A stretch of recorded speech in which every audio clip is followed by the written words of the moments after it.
再来看这新北市深坑工厂大火的歹味是连台北市都闻会到。新北市长侯友宜今仔日早起过去视察，讲会来动发业者，针对这个歹味造成大家的困扰，副市长刘和莲伊是讲一定会来检讨，也会来扩大北台湾跨县市的通报机制。台北市也有开检讨会，蒋万安是要求一礼拜内一定要提出报告，希望市府的同仁都爱较加保咧，对一寡有异常的状况要有警觉，赶紧通报。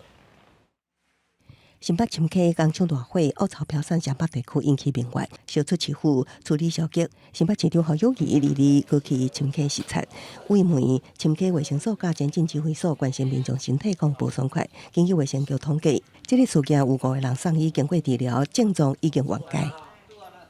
有出现呼吸道急促、胸闷、气喘，就可以到就近的深坑卫生所，以及到新店更新除剂台北市的万芳医院来就诊。那我们卫生所呢也主动的电话呢关怀我们有90位的长照的个案在那2个里，那他们呢目前大概有3位呢有一点点的这个咳嗽的状况，其他都没有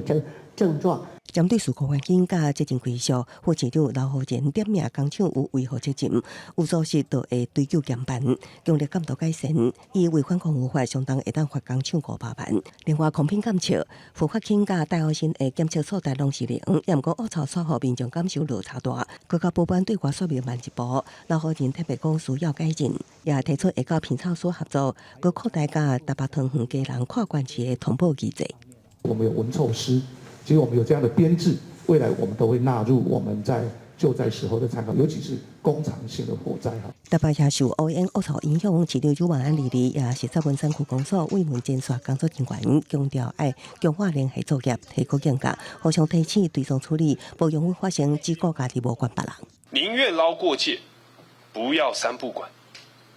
宁愿大家多管，而不要少管。简单来讲，就是在工作上面。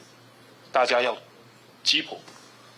尤其是区公所。北市府也召开通报机制检讨会议，蒋万安要求1礼拜内提出检讨报告，对以上灾害未完的事件，下令做到复述通报。每一个机关拢会检讨，零组层级也无设限，爱处罚的就处罚。记者综合报道。